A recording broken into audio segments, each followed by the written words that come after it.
Welcome very, very much to Conversation. A pleasure to welcome to the program a gentleman who you will find to be very, very interesting, as I have going somewhat over his bio and his work. His name is Richard R Sills, and he is he's an author, and he's a scientist, and he is a person who's, we'll be finding out, familiar with things cyber as well as things in a very large context. And he's also, we've both just been reminiscing, a very good friend that we have a mutual friend in Mr. Joe Franklin, the inimitable Joe Franklin. We're both very friends with him. And thank you so much for coming in. Welcome very much to Conversation. Thank you very much. Wonder if you could. We have a mutual, with friends like Joe Franklin, you can't go wrong. But anyway, with that said, maybe you could share with me and the audience your background, where you were born and raised, a little of your education. And then you have, I've read a great deal of the site, your very rich site. And there's a lot there, I know. But could you share your background, then we can talk about your bio, as it were, and then also the human condition and that sort of thing. But born, raised, educated, that I sort was of thing. born and raised in New York City. I went to Alan Stevenson School in New York. That's a prep school, like? That's elementary. Elementary, okay. Then I went to prep school at Lawrenceville. And from there I went to Boston University, got a BA at Boston University. And that was in what? In English. In English, right, okay, right. And I did graduate work in New School of Social Research, Columbia Teachers College, and Harvard University. At Harvard, yeah, okay. And family setting, if I may, you were in New York, and your family was here in New York? Yes, my mother was a Rudin, Rudin management, Carol Rudin. And my father was a businessman. Oh, I see, okay. And did you enjoy school when you were a youngster or not, or what was I enjoyed elementary. It was a little bit difficult in prep school, but then I went to Boston University. I was the editor-in-chief of the Boston University Literary Arts magazine. Mr. Silver was president there for a while, was there? I believe so, yeah. Yeah, okay, I'm sorry, go ahead, yeah. At Boston University, and I was, we had a magazine that went all around the campus. It was All University magazine when I started it. You started that? I started, it was originally a literary magazine for the College of Liberal Arts. And I made it a university magazine, brought in artists and everything like that. Oh, good. Did you enjoy that? Did you enjoy that? I enjoyed that very much, yes. Yeah, working with people. Like working with young artists and poets and writers. And then after university and so forth, you became involved with business or academically, or I was a teacher. I was a teacher in Ocean Hill, Brownsville. Really? I experimented in using children as teachers, which was tremendously successful. Yes. And I had art exhibits throughout New York City in 1977. Daily News did a major article on the art exhibits, and New York Times covered it, and a number of different art towns, a number of different papers covered it. Using children as teachers. Yes. That's one of the things I've read your site and everything. That's something that's interesting, that we could learn from the children. Yeah. And the children can teach children. Right, yeah. Could you spell it out a little bit? That's an important concept. Well, I used, it's been used in different ways, but I used it, I had fifth graders coming down into my first and second grade class to teach reading. And then I let the children teach each other Cuisinart rods, that was algebraics that they called it, from Dr. Catania. I did a piece for Newsweek Films, in showing, depicting the son of Catania, who was the person who developed the mathematics for the Cuisinart rods. For the weights? Cuisinart rods. Little rods of different lengths and different colors. And they do all the algebraic functions. So it's a fascinating system. and it's fairly well used in elementary schools. You're familiar and comfortable with mathematics? Yes. Algebra and Algebra. advanced and that sort of thing. Yeah. Did you? I heard you say you did literature and so forth, and you were in that realm. Well, as when I But was you're also a scientist, Yes. and you've developed majorly in terms of early cybernetics and so forth. Yeah. So we got to get to that. But okay, I developed a way to create a sentient thinking computer, and in one of my books, Lenethros, I have. is that? Let me show that. Is this the book you're That's talking about? one. Let me hold it up too. We're just going to show it. We got a big blow up of it, right? Yeah. So here's the big blow up, and here's the book itself. So Lenethros. Can you talk to this and what this book is about? Well, it's about beings from other planets and how they relate to each other, how they relate to their thinking computers, and it treats mankind as a speck in the cosmos of multidimensional existences. It and was things science like that. fiction, you mean? Science fiction. Oh, it was science fiction. So that's why we mentioned off camera that we had talked with Isaac Asimov. Yes. Did you know Isaac Asimov? I think I spoke to him at one point. Yeah, he was a major fellow. His Foundation person. series is The Foundation very, series very was important, incredibly yeah. important. And were you interested in your build? Not only you were doing literature when you were an undergraduate and that sort of thing, and that and editing and everything, but you were also a scientist and a computer scientist. Yes. So I'm trying to put a label on you or something, but you seem to have had interest in a great number of things. You're an intellectual, Yes. and particularly mathematical, I would submit, perhaps. Right? Yeah, perhaps. And you think that's a good thing in order to be able to do things cyber? Absolutely. I mean, Yeah. in this day and age, everything is now in the web, and it's a tremendous boon to mankind that we can look up information about almost anything now.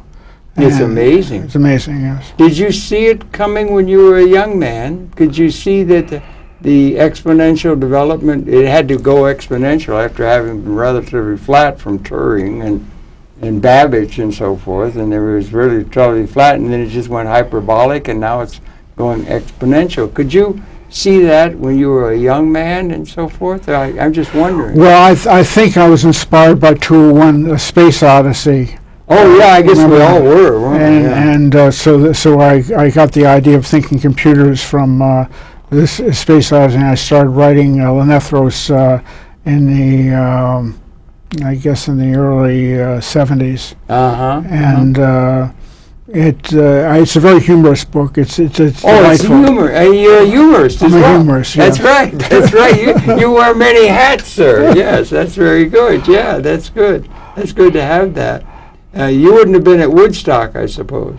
No, I wasn't at Woodstock, but I knew about it. Yeah, I guess the whole world did. I think there was something really major going on at that time. Yeah. Yeah. They had landing on the moon. Remember? Yes. Do you remember where you were when we went landing on that? When they were Oh, landing? gee, I don't remember. I think I saw it on out of a window or something. I was watching in a store window, Yeah, right. and they were landing on the moon. I had that with a group of friends. I've had poets and friends all around me and everything. I was a professor and everything. And when that was there, I was very into Marshall McLuhan and James Joyce and things like that. But they were. This is very Joycean. Is it really? Lenethros, yeah. Joycean in the It's Joyce was its something format is different than Uh-huh. anything that has been done before. So it's a revolutionary type book. Oh, really? Yes. Boy, well, that's one of the problems in television is you haven't got time enough to go into all the things. But so you like James Joyce? Really? Oh yes, very much. Were you familiar with Marshall McLuhan? A little bit, yes. We used to visit with him every spring. Oh really? Yeah. In 1968 through 71, we would go up I was a professor at New Paltz, SUNY, and we'd drive up to Toronto. I could never get with him what the Yiddish call Hamish. Do you know the term Hamish? No. I don't. Hamish means like warm, Oh. He was always a bit diffident and everything. But he allowed we could sit in on his class. Oh. And it was very interesting. He was in a rocking chair with 20, 30 kids or students. And it was all William Blake and James Joyce. He just loved James Joyce. And what He James thought he Joyce was was reading revolutionary. the thunders was like were electricity, like the inventions that were coming into electricity and all this sort of thing. Yeah. You know. So you were a fan of James Joyce? Yes, That's- I literary. read most of his works. I can't get through Finnegan's Wake, but No, that's a bit of a job, right? it certainly taught me a lesson. But you appreciate literature and also science and mathematics. Yes. And there's a term, autodidact. You know the term autodidact? That's a term where you're self-taught. I see. That you learn because you're curious and you go after it yourself rather than having met this prerequisite for that prerequisite. You know what I mean? Yeah. I have a feeling you were very much of an autodidact. Yeah, in a very real sense. I yes. respect that a lot. Yeah. And it seems the internet is really good for people who are autodidact because all this information. When you were young, when I was young, it was middle class and everything. We had we had the Encyclopedia Britannica, and we had the Harvard Classics there. They were there. You could read a book and so forth. But now the cyber, I mean, everything is becoming available to us. Do you have a sense of wonder about the development of the things cyber and the internet and what's going on now? I just feel like I live along with Alice in Wonderland. Are you acquainted with Jefferson's writings, Thomas Jefferson's writings about libraries? And his concept was to give access to people to libraries so they could learn, all sorts of different information. Yeah. He would have loved this. Yes, right. No, it's amazing. And you were aware of that. You brought it into your books and your writing. The mathematics and the kind of thinking that served well understanding and maybe even contributing to the cyber thing, as they say. Yeah. You were involved in that. Were you educating yourself? I was a to that? pioneer in that area. You were a pioneer in that learning. Yes. Of that early. So you have Babbage, I guess it got started. I mean, the historical development of it all. Or are you familiar with the Yes, historical I am. development? Yeah. And you find that interesting. It's fascinating. Yeah. Where do we begin with The differential machine, I think it was called. differential? Would that have been Babbage, or Yeah, I think Babbage. and that would have gone back what 19th, 20th century? I'm not sure exactly. the Yeah. date. But it was a differential machine. So you're somewhat familiar with the history of cybernetic development. Yeah, I did a whole series of reports on it. You did? On the Joe Franklin show. Oh, you did. On Joe Franklin. You were a guest of his, you said, a number of times. Yes. And you would talk about these issues about the development of the media and so forth? Yes. Uh-huh. And you were intrigued by that. This is when I was doing my historical work. It was pre-web, going on the web. Oh, yeah. Well, there was all the groundwork was being laid Yeah. for it, Yeah. you know. And it was just probably not even noticed by anybody, hardly, because it was moving so slowly. Yeah. And are you a student of history? In a sense, yes. Uh-huh, uh-huh. But I like to incorporate the present and the future with an analysis of the history. You think of yourself as a futurist? Yes. You would try to do scenarios that would be... That's Applicable in important. the I think future. it's important that we be in touch with the future, don't you? Absolutely. yes. Instead of being bound by the strictures No, of the yes. outdated Yeah. institutions around us. Yeah. If you understand. I understand. Is there enough of that kind of thinking going on, do you think? Or I has there believe been? so. I believe there's a lot of out-of-the-box thinking going on now, especially Uh-huh. Apple is doing some marvelous things. Oh, technological. Yeah. They just announced a watch. Yeah, Now they got a it's, super watch. It's one thing after another. You usually can tell with Jobs and that something new and exciting was going to come. Yeah. So can you? I think we spoke on the phone. I was happy to speak to you and so forth. But Mr. Kurzweil, are you familiar with Yeah, I spoke to Raymond Kurzweil before I got my patents in computer science. He advised me not to get any patents because a patent is a license to steal. Okay, And that's unfortunately, I interesting. didn't take his advice, and I found that the hard way. That there, you see, that's a lot said in what you said there. Yeah. He was an inventor. Yeah, I know. He would invent, and then he It was would. Kurzweil reading machine for the blind. That was there. I think I mentioned it in the phone. I did a program with him way back in 1974. Yeah. That's way back in terms of this. And they had that highway, 128 or something, had a lot of technological development companies. He was there, and he had the machine where you could put the print on, and it read, and there was a young lady who was blind, and it was for the blind. And then he got in touch with people, and then he developed the Kurzweil machine. Yeah, he would develop a thing, get it to the point where it was good, cybernetically and so forth, and then he would get it solid, and then he would sell it to the marketers Yeah. and everything. He did that with a number of things, and then he was writing. Were you familiar? Did you read his books? I haven't read his The books. Age of No. Intelligent Machines. I've read some of his writings, but I haven't read his book. Did you prophesize with your understanding of things mathematical or cybernetic? Were you able to write papers or articles or,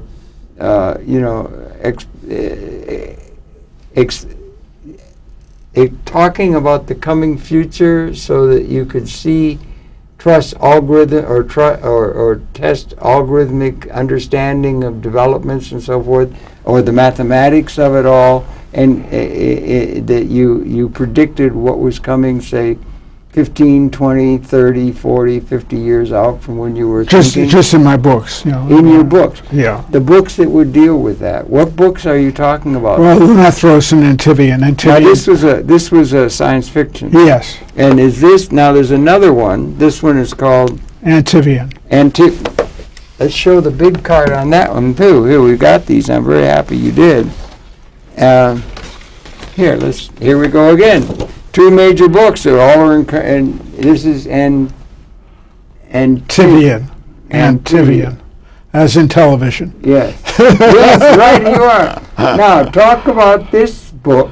What is this book about? When did it come? When did you write it? And talk about it. If you I can. wrote it about 10 years ago, actually. And 10 years ago now. I edited it and everything. So Were you writing things, papers, or what were you doing?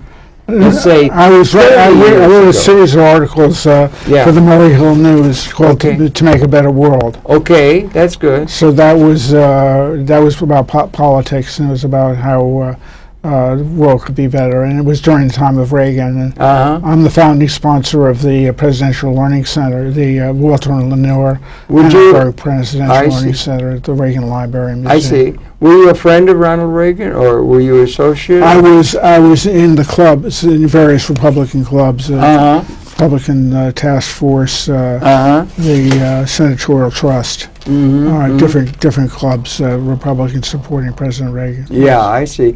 But let's say 30, 40 years ago, were you writing on cybernetics and so forth, or what were you engaged with when you were 30 years old and so forth? Well, I was still writing Lunathros at that point, and that's all about thinking computers and humorous computers that believe in God and things like that. Okay, yeah, and you've written on I'm trying to, get a sense of that. He wrote that Kurzweil. He wrote a book called The Age of Intelligent Machines, Predicting Ahead. Yeah. He predicted ahead. He wrote that in 1988, and then he wrote another book in 1998, I think, 10 years out. But he predicted when the algorithmic development is going. It's going exponential. When the computer, from 10 years out, he predicted within about 2 months, when those curves were going to meet at a point where the computer would defeat the world's greatest chess player. Yeah, He called and it it within happened. about two months of when that was going to happen in the future, which was really quite a thing, right? Yeah. But he was doing that sort of. You weren't doing that kind of writing, or I was doing that kind of were writing, you? that's Did how- you put it in a journal, or have No, you no, published? just in terms of my books. Well, those were included. Those concepts are included in these books that you're Yeah, talking about yes. here. I see. Okay. I'm sorry. We just got met a couple days ago, so I haven't been able to catch up with it all. What is your thought about? Well, let's just say technology and the human condition and so forth. We live at a perilous time. I think you agree. Yes. And is a time that calls for a great deal of understanding. I ask a question often, just off the cuff sort of thing with me. Are you optimistic or pessimistic for the human prospect? I'm very optimistic. You are. Yes. Not cavalierly so, or not. Not cavalierly Cock so, but realistically so. Uh-huh. I feel we're going through a reversal, energy reversal at this point. An energy reversal. Reversal, yeah. What does that mean? What I depict in the scientific proof of the existence of God is that we're in a negative energy field, like satanic energy field that involves death and war and disease and everything, hunger and we're in the negative energy field. But there's a way to get out of that negative energy field. Has that negative field been one that we've been in ever since we've been on the planet? Yes. Oh, really? When I Oh. describe it as it's caused by the Big Bang in the original time, in the beginning of time. That was According to 13.7 scientists, billion years ago. There was a Big Bang, Yeah. a big explosion, and it contained the bipolar forces of the universe, violence as well as peace. And so we see this bipolar nature throughout time. You see, the dinosaurs, which were violent creatures, and now we're even more violent than the dinosaurs. You think? Huh? Of course, I mean, we can destroy the whole planet with the nuclear bombs. So we have That's that. a major concern of mine. Yeah, and so we're in this paradox where we have positive and negative polarities, and we're in a negative energy field. But you're saying we've been in a negative energy field ever since the beginning of the Big Bang, 13.7 billion years ago? Yes. As I say, you can see the violence throughout the Middle Ages and throughout time. There have been wars, war after war after war.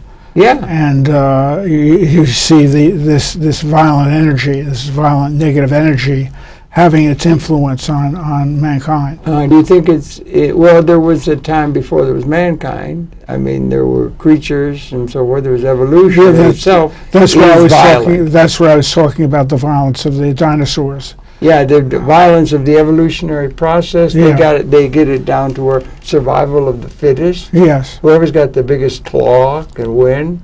Or if you get into humanity, whoever's got the biggest club can rule. Yes. And that kind of thing is what you're talking about. It's Yes. characteristic of all of the history of the universe in a certain sense. Well, I'm saying Or, that yeah. these bipolar forces, Bipolar, like yin and yang. they have existed throughout time. And the question is, how do we get out of this negative energy field? How did we get into it? It was just inherent? Inherent in the nature of the universe. That's my theory. Okay, yeah. Yeah, and the way to get out of this negative energy field, I believe, is peace through strength. What Reagan was proposing as a scientific basis. Well, he certainly brought down the Soviet Union. So I mean, Yeah. you can see he had a strong hand and believed in peace through strength, and it had the positive effect. If we continue with that peace through strength policy, we can defeat this negative energy. You can see this in ISIS and this terrible. You going to listen to the president tonight? I hope so. Yeah. Yeah, I'll listen yeah, to it at 9 some o'clock. point. I think we can be home in time for that. What they're going to do, he's going to get the strategy that's going to be going there. Yeah. It's very, very, this is the, what is this, the 10th of September, yeah? And they're announcing a new strategy there.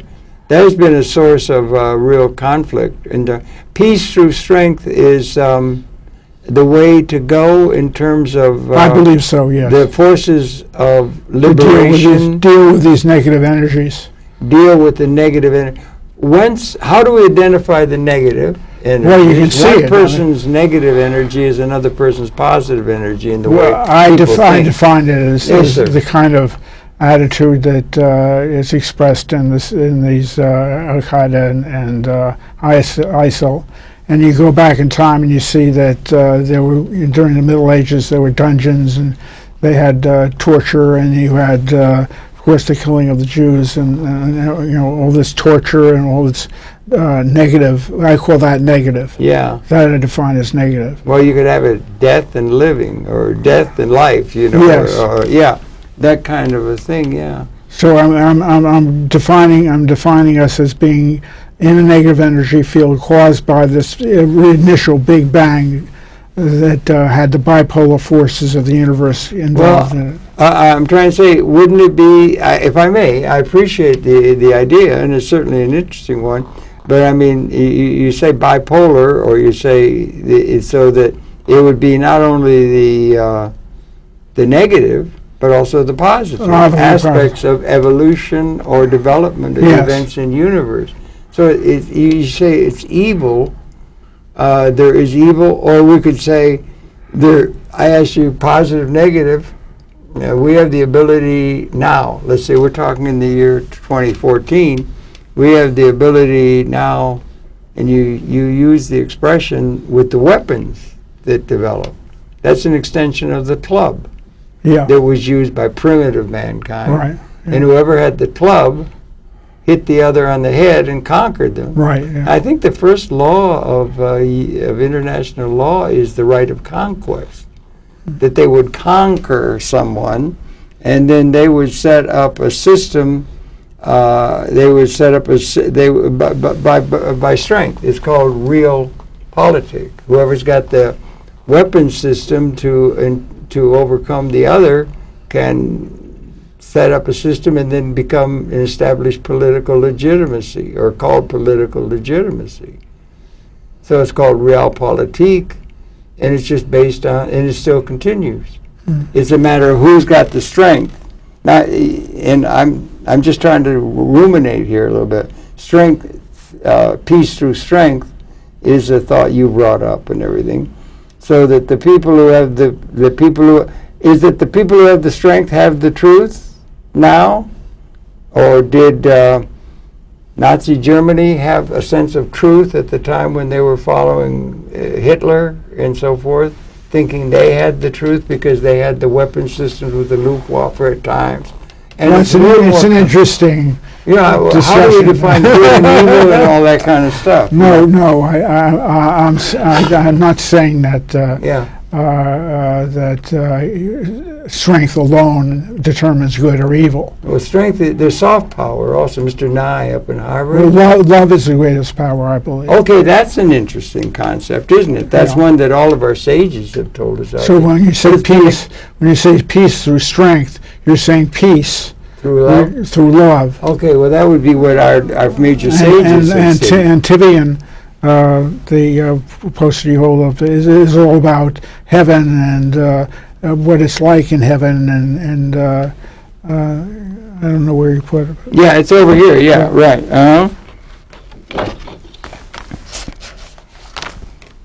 Yeah, that's about Antibian. This one. This is Antibian. Oh yeah. That's where Jesus appears in Antibian. Right. And it's about an existence where heaven is real.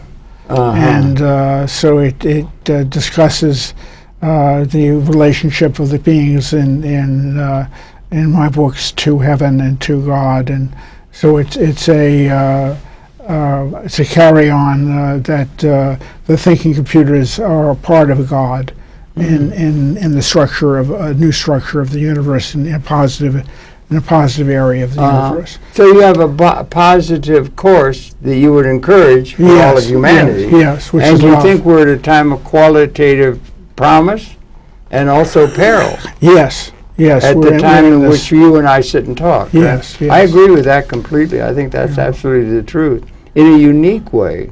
Yeah. Because the weapons have become, you said destroy the planet. I don't know that we could do that, but Yes, could. we can. We can. If Go ahead, spell it out. You're knowledgeable of this. I if know. Russia and the United States had a nuclear war, you'd have either a nuclear summer in which it would be so hot no one could survive it, or you'd have a nuclear winter in which it would be you block the sun from the earth, from the dust, if nothing else. so that no one can survive it. So but in any case, what it would do would be to spell the end of Homo sapien. Yes. You have chapter and verse and scientific backing up for that assumption in your research. In my research, I did a whole thing challenging Caspar Weinberger at one point. You had him on the show. Yeah, I have had him. And I challenged him to debate me on the survivability of a nuclear war, and he responded, "There's no argument with you about whether it would destroy." Did you have the debate or no? Excuse me. Did he accept the challenge? No, he didn't. He didn't. He said, "Well, I have no argument with you." Oh, no argument that is the case. But that's only newly the case. My dad fought in the First World War. Well, And since I had to go in at the time of Korea, yes, a terrible soldier.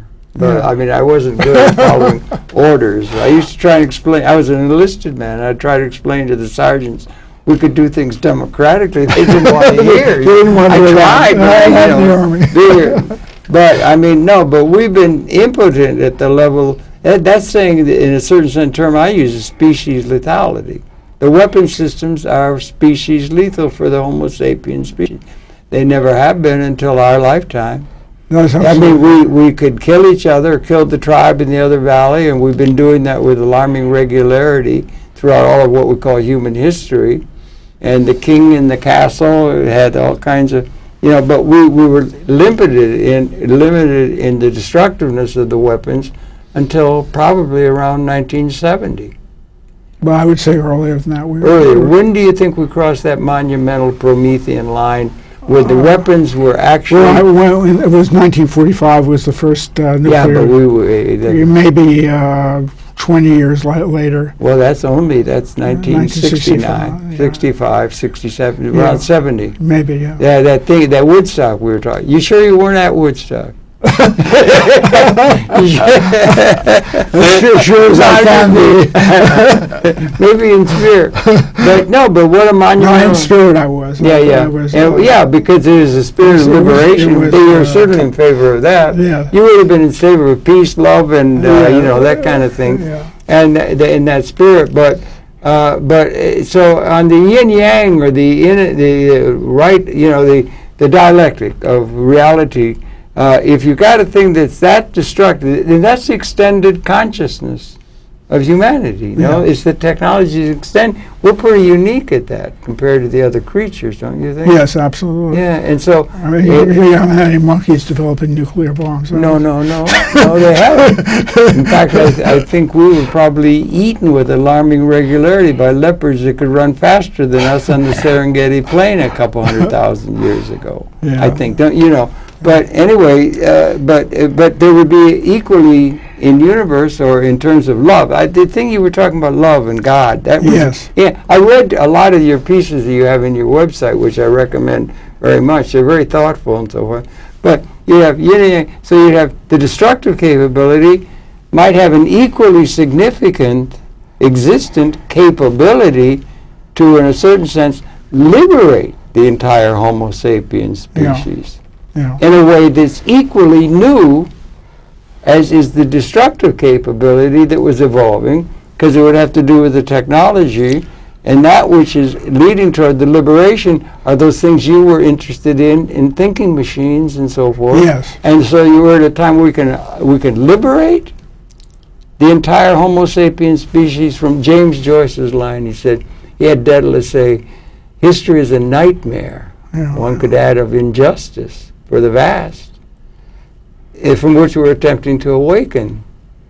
But the evolutionary process may be at a point of liberating capability that is their existing a capability, not the reality. We got reified institutions out of history. But so that this is a particularly interesting and unique moment in the evolution of universal consciousness. We may be coming into a new relationship in the universe at a level of species. That's what my books are all about. Do you sense that's the case? Yes. Why aren't more people in positions of intellectual, much less political, bringing it up? Why isn't it ever mentioned that we live in that kind of a time in terms of the qualitatively altered situation that's characteristic of this moment? They just seem to be fighting over the same old things that they always have, and the same old institutions, and it's never brought up. We may have transcended scarcity, material scarcity.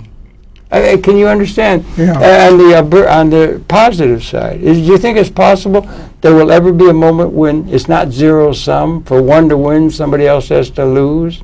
I think we have to understand what I'm trying to say. We're going through a constant evolvement process. Okay, yes, sir. And so what I depict in my books is that evolvement process taking over in a positive direction. That's what I'm fervently hoping for. I was never so scared as 1962 with the just like to read this letter I got from Norman Vincent Peale. You acquainted with Norman Vincent? Well, I never knew him. I knew him in distant. Yeah, well, him. This is about positive thinking. Okay. It's just a short letter he wrote. Nature of Education, which is on my website. lovegod.ws. Yeah, it's easy. Let's say it again. www.lovegod, LOVEGOD.WS. Yeah. Lovegod.ws. Yeah. That's easy. It's a website with a great deal of this man's background and so forth. Thank you for the letter of November 18th, enclosing a copy of your piece, Nature of Education. I was delighted to again read about the miracle of our world, and you expressed and explained these everyday wonders again in such a kind way. God bless you every day is my sincere prayer. Oh, that's really something. That's very nice. He was a major figure, wasn't he? Yes. In his day, he was a major figure. In television, too. Yeah. He was a person in television. And you had sent him the article. Yeah, Nature of Education, which is on my website. Yeah, that's there as well. Yeah. Yeah, and they're all very well written, and the pieces are. And so, do you ever wonder that we happen to have been born, you and I, at this particular moment? Or do you have a sense of the wonder of the time in which we exist? I have a sense of wonder of the time. I do too, and it seems to me it just seems to be just business as usual in people's minds, in the politics and so on. There's not very much systems thinking that brings that up as something that would be the stuff by which design would be achieved, like an operating manual for Spaceship Earth, or a comprehensive understanding or articulation of this ontologic reality. It doesn't seem to ever be brought up. Well, I try to bring it up. Good for you. I think it's important that it be done. But in the realm of politics or in the realm of our intellectual leadership? Well, in every whenever you communicate, Yes, sir. you're expressing something to the unknown and to everyone. When we communicate, it goes to everything, every avenue of the universe. You think, yeah. It does. Subconscious and conscious. Yeah, right, okay. And by communicate, you're thinking, if you think well or something, would that have an effect? Or you actually communicate through the means of communication, do you mean? Like you're on television? Yeah. No. So the means of communication is important. Have you followed trying to communicate with your fellow human beings by, let's say, writing? Or by radio, or by television? I did a whole series of reports on Bill Burton Shaw's. He passed away recently. But Bill Burton Shaw had a program called Community Concerns. What was that again? Could you spell it out, please? Community Concerns. Was that a radio series? Radio series. Radio in what?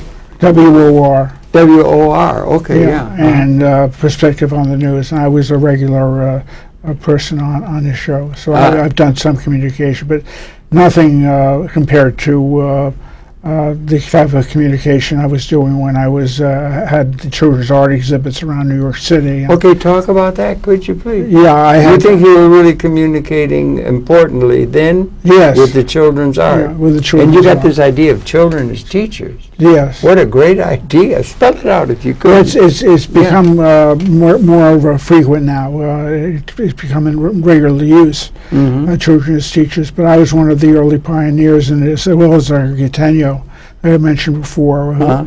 He had his son on the Newsweek films. Who, I'm sorry? Excuse me. Who, Antenio? Dr. Gatenio. I don't know who that He was is. a Sorry. mathematician. He was a Oh, I see. mathematician. I see. Who Okay, developed right. I the- saw it in your writing. Yeah, Yeah, right. he developed the mathematics for the Cuisenaire rods. Oh, And- that is. You mentioned that. Yeah. Yeah, and his son in the Newsweek film is actually teaching. His son was maybe 15 or something. He was teaching second graders in this film and Newsweek films. And it's a timepiece because it's actually his son. I was able to get his son to do the teaching, and How old was the son? I mean, about 15 years old. 15. Yeah. Really. Yeah. Yeah. Well, that's good. Well, so you've been studying this almost all your life. Yes, yes. Yeah. He's going to study war no more. There's a song to that effect. I can go and study war no, and everything. And you agree with that. But what is the character? Yeah, were you familiar, if I may, Bucky Fuller or not, or did you? No. You didn't know he was a major systems thinker that inspired me, and everything. But but you say you're positive in thinking that we if we had a choice, we can liberate the whole of humanity so that each can realize their full potential. Wouldn't it be wonderful if everybody could realize their absolute full potential? And in sync with everybody. Tale of Dottie. Oh, okay, yeah, this is another book. We were even thinking of, Tale of Dottie. You write this way. Let me show this. We have the thing here. I should have known you brought the thing with you. Here's another one. In fact, we're going to maybe play a little piece of this. Maybe they could get ready to set that up. This is a book. This is the book, and this is the poster for. Talk to this book, then, if you would, Richard, please. Well, it's about a bunny rabbit doll that dreams of becoming a real child.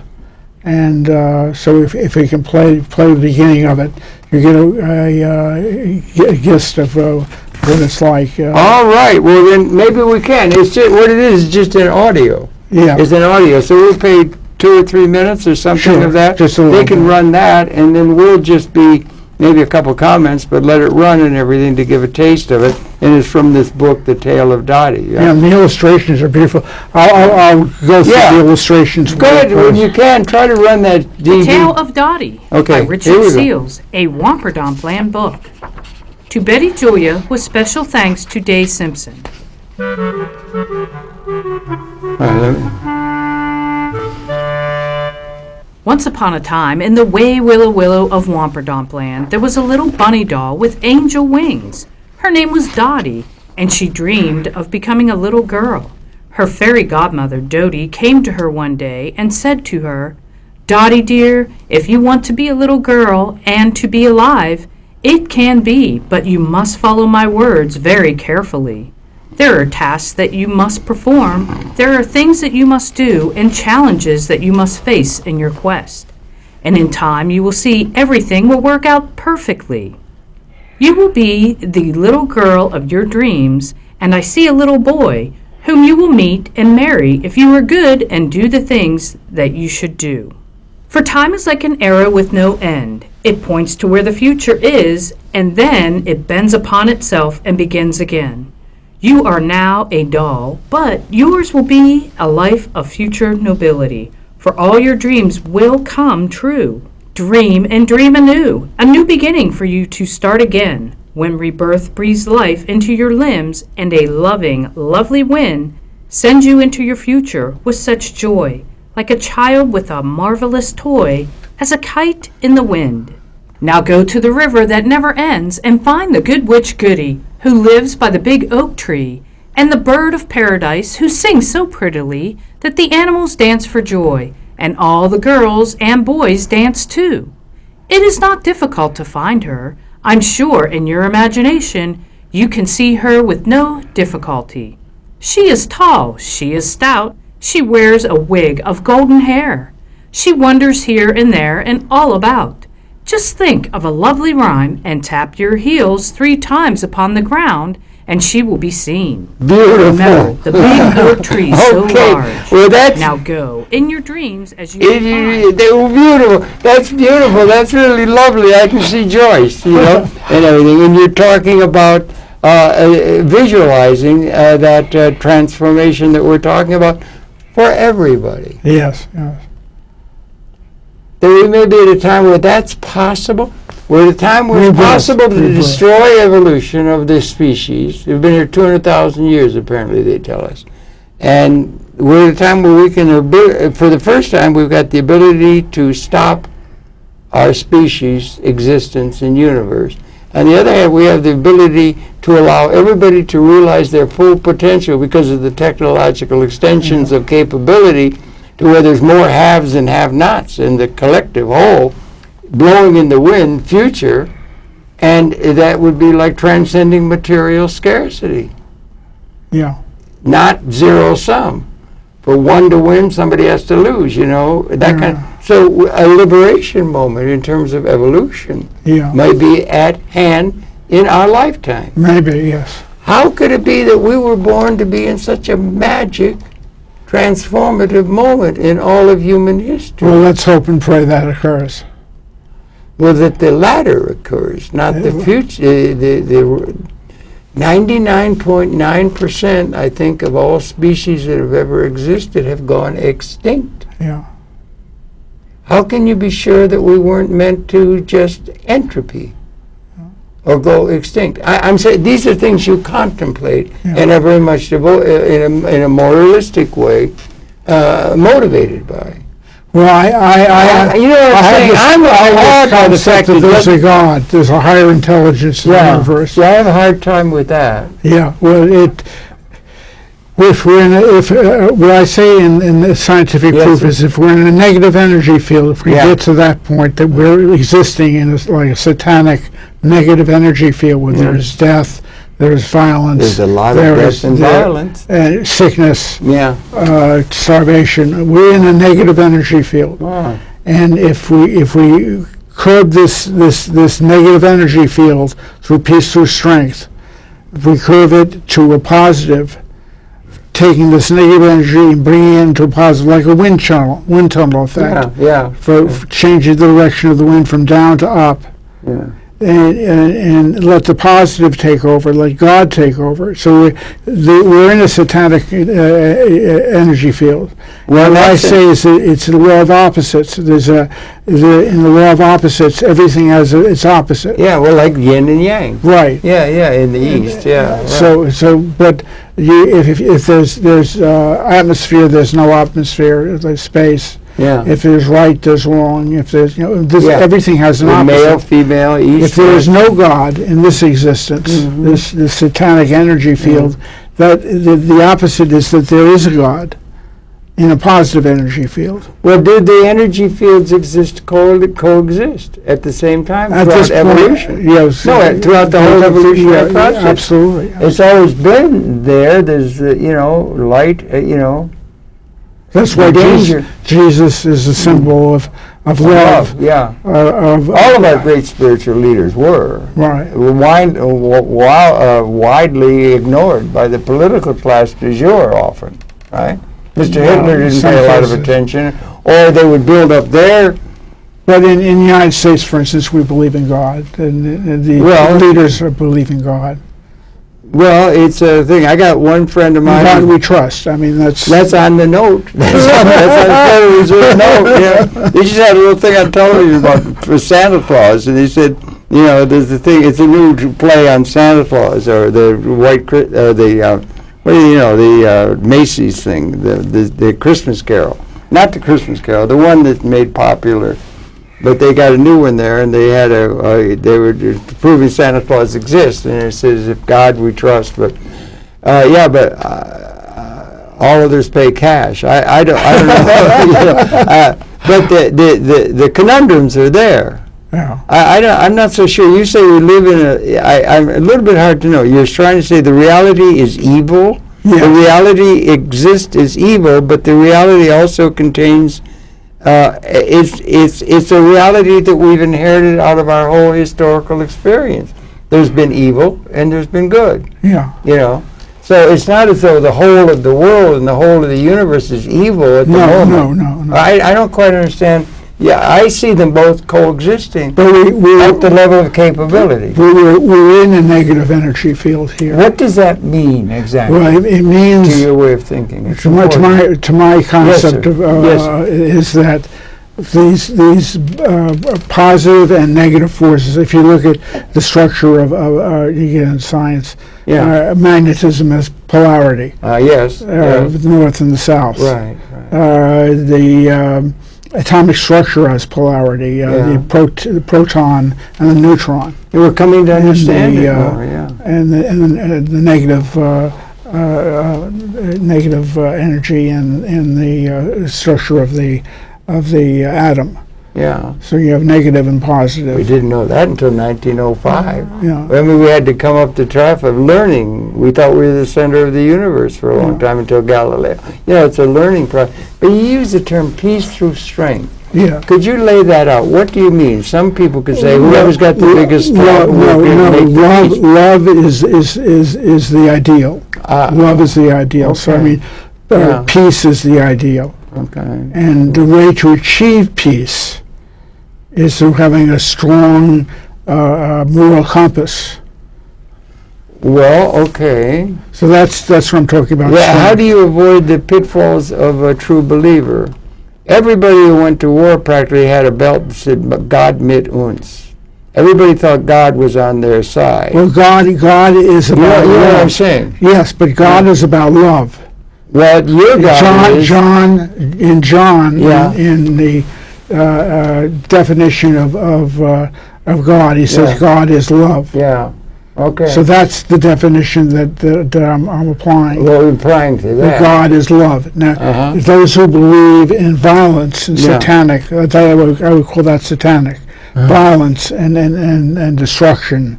These are negative forces. These are satanic forces. Well, those forces... Hitler, for instance, was violently negative. Well, I don't know. He was powerful. Yeah. He had For a strength. while, He had strength. Yeah.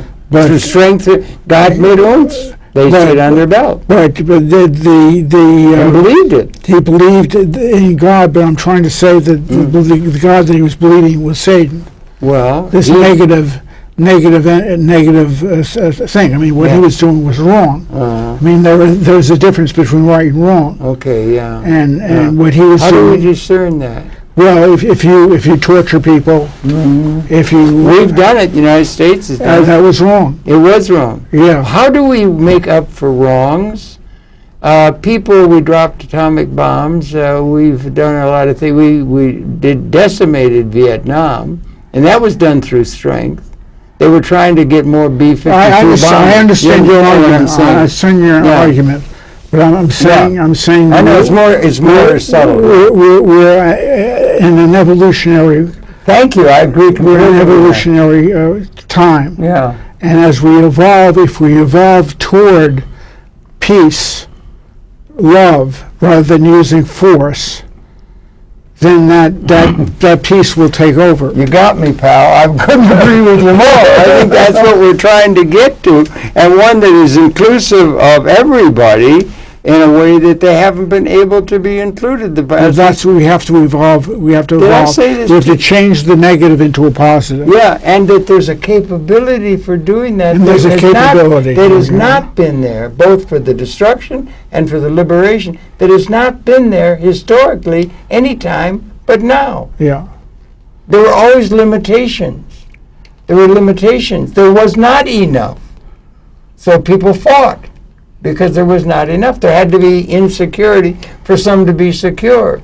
The king's in the castle eating off golden plates, and the people are wallowing around in the mud through a great deal of enforced by unjust sheriffs and things like that. It's not all, like that. So, but there were at a time of qualitative, evolutionary transformation of the whole human experience, of the whole evolutionary process. Well, on YouTube, I have a thing Yes, called sir. Thinking Computer, Thinking computer, okay. and it shows how to create a sentient thinking computer. A sentient. Yeah, thinking computer. It understands what it's doing. Is that a video or something? It's a video. Yeah, how long is it? And It's about 10 minutes or something. 10 like minutes, you got to wait. Ladies and gentlemen, on YouTube, you've got a 10-minute exhibition of how you can create a sentient thinking computer. That. Yeah, it's under How do we Thinking Computer. get there? YouTube.com/your name? No. You have to look up Thinking Computer.